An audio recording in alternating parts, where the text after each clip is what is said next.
Ada prinsip dalam hidup kejawen. Yang pertama, harus diingat memang dalam Jawa itu fokusnya lebih pada ke batinnya. Jadi batin itu nanti wujud fisiknya adalah budi, akhlak. Maka prinsip yang paling utama adalah budi yang luhur. Akhlak yang luhur.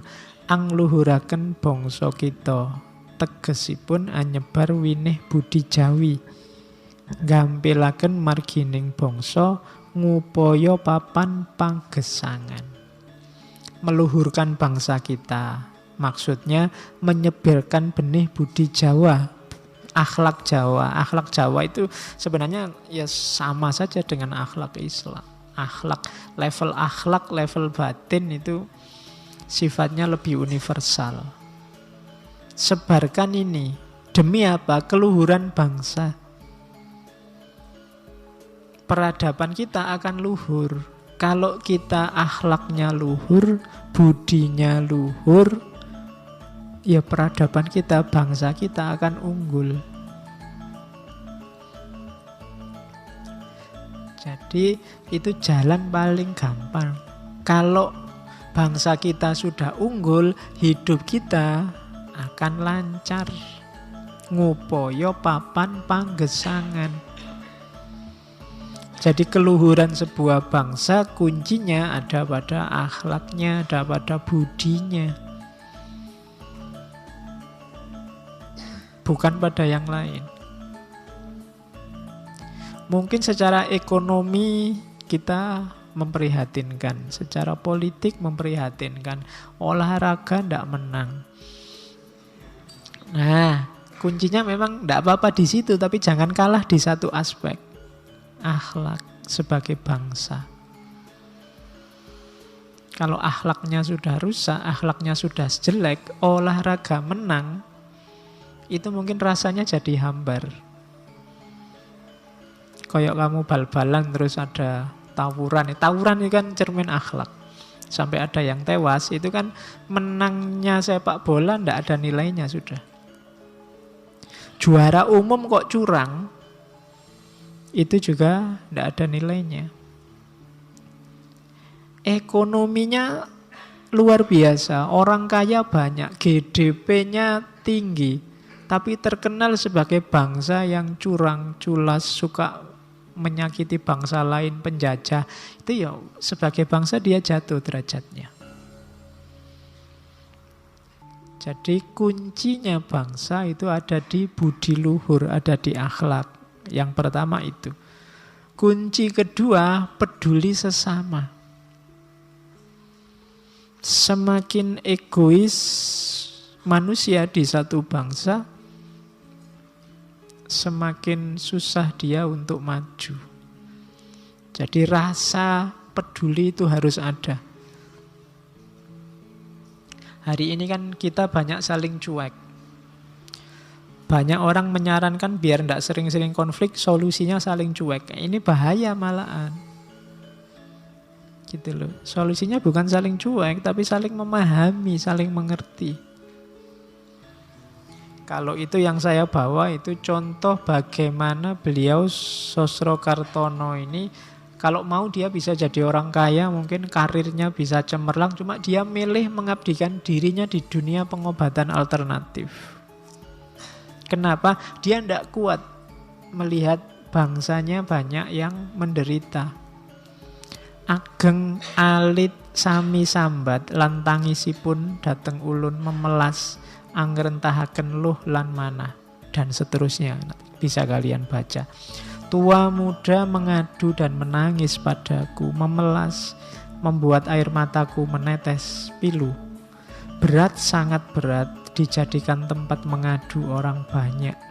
Lebih berat lagi kalau keluhan mereka saya masukkan rasa dan batin. Keluar lagi air mata di hatiku, teringat umat manusia yang sedang menanggung susah dan derita. Rasanya saya tidak mampu makan, tidak mampu minum, Teringat orang yang sakit, orang kelaparan begitu banyaknya. Hilang, sirna perasaan susah yang kurasakan, memandang kesusahan orang lain. Lebur susah dan sakit diri pribadiku dalam samudra sakit dan susahnya umat manusia. Jadi ini jiwanya selalu mengeluarkan air mata melihat penderitaan orang lain. Itu yang membuat beliau sudahlah meninggalkan gemerlap dunia politik, gemerlap dunia kekayaan, kemudian menapak ke jalan spiritual, dunia pengobatan. Beliau ini dikenal kalau ngobati medianya cuma air. Hanya pakai air. Karena memang sejak awal punya kekuatan khusus tadi. Oke, sekarang intinya. Kalimat ini pasti sering kalian dengar. Kapan-kapan kalau ada yang mau ziarah ke makamnya Sosro Kartono di Kudus, silahkan, makamnya ada di Kudus. Di sana juga ada yang suka baca-baca, di dekat makamnya itu ada semacam perpustakaan, tapi banyak juga buku-buku tentang beliau yang dijual. Jadi teman-teman yang ingin koleksi bukunya boleh ke sana. Ada banyak kalimat di seputar makamnya. Kalau yang 4 ini kelihatannya ada di sisi kiri. Kalau sini kiri ya, kirinya nisan. Jadi kan itu ada cungkupnya, itu nanti di bagian kiri ada tulisan ini. Sugih tampo bondo, digdaya tampo aji, ngeluruk tampo bolo, menang tampo ngasoraken. Jadi ini insya Allah sering kalian dengar kalimat ini dari Sosro Kartono sebenarnya. Sugih tampo bondo kalian sudah paham. Jadi kekayaan, kaya tapi tanpa ada harta yang berlimpah. Jadi kaya atau tidak itu kuncinya tidak pada barang yang kamu miliki atau sesuatu yang di luar dirimu. Kaya atau tidak itu kan tergantung pada kamu merasa cukup atau belum. Jadi tidak tergantung hartamu, tergantung mentalmu, tergantung jiwamu. Hari ini juga, detik ini juga kamu sudah boleh mengklaim diri jadi orang kaya. Tidak usah nunggu besok kalau sudah ngelamar PNS dan diterima. Jadi itu rasa kok, oh saya sudah kaya kok Pak, saya mau apa-apa sudah cukup, ndak harus utang-utang ke yang lain. Wong saya butuh, saya sehari paling kopi sak gelas, rokok 2 batang, kemudian sing penting ada makanan apa saja masuk. Kalau ndak ada ya nebeng temen yang masak. Misalnya, saya ndak butuh, sehari ndak makan saya ndak apa-apa Pak. Misalnya itu. Jadi saya ndak butuh apa-apa lagi dalam hidup. Itu sudah jiwa yang kaya itu. Dibandingkan yang hartanya banyak tapi masih sumpek, masih kurang ini, kurang itu, masih butuh buka cabang di sana, masih butuh kawin lagi, masih butuh. Enggak. Itu namanya belum kaya. Jadi untuk jadi kaya itu kamu enggak butuh bondo. Yang dibutuhkan jiwamu. Sudah selesai apa belum? Jadi itu rumus pertama. Yang kedua, digdaya tampo aji. Digdaya tampo aji itu antara lain itu. Ajinipun inggih boten sanes namung aji tekad, ilmunipun ilmu pasrah, rapalipun adiling Gusti.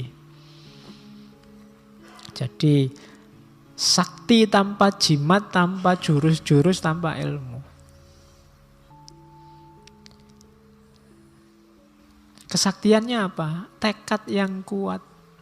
Ilmunya apa? Pasrah. Mantranya apa? Rapalnya apa? Keadilan Tuhan.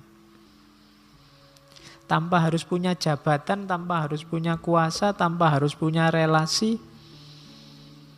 Asal kamu percaya pada keadilan Tuhan, asal kamu bisa memasrahkan semuanya pada Allah, dan kamu yakin, mantep tekad di jalan kebenaran, maka kamu sakti. Itu digdaya tanpa aji. Tanpa harus kamu belajar di perguruan silat, tanpa harus kamu ikut nyepi tirakatan macam-macam, asal kamu punya 3 jurus itu, tekad, pasrah, dan percaya akan keadilan Tuhan, maka kamu orang yang digdaya. Kamu orang yang sakti. Kamu akan bisa menghadapi apa saja, meskipun tanpa aji. Terus yang ketiga, ngeluruk tanpa bolo, menyerbu orang, menyerbu musuh tanpa pasukan. Taklukkan musuhmu, serbu dia, tapi tidak usah bawa pasukan. Yang dibawa apa? Angluruk tanpa bolo, tanpa gaman, bedah tanpa perang, tanpa pedang. Ingkang kula dalaken dede tekad pamrih nanging tekad asih. Dengan apa? Dengan cinta, kasih sayang, kepedulian. Guyur orang dengan kepedulian, dengan cinta, dengan kasih sayang. Lama-lama dia akan takluk. Itu nyambung dengan kalimat keempat, menang tanpa ngasoraken. Kamu akan menang tapi musuhmu tidak merasa terhina. Kenapa? Kamu menyerangnya tidak dengan bolo, tidak dengan pasukan, tidak dengan relasi, tidak dengan kekerasan, tidak dengan jalur yang jelek. Kamu serang dia dengan yang baik-baik. Kamu serang dengan cinta, kamu serang dengan kasih sayang, kamu serang dengan kepedulian, kamu serang dengan kebersamaan, dengan rasa. Maka dia akan takluk, kalah, tapi tidak merasa terhina. Menang tanpa ngasoraken. Kalau ada temanmu usil terus ke kamu, balaslah dengan yang baik-baik, lama-lama dia akan kalah, nyerah, tapi tidak merasa terhina. Tapi kalau kamu balasnya dengan kekerasan yang sama, keusilan yang sama, ya siapa yang kalah akan merasa terhina, direndahkan. Dalam hidup begitu. Pemilu hari ini perlu pakai rumus ini.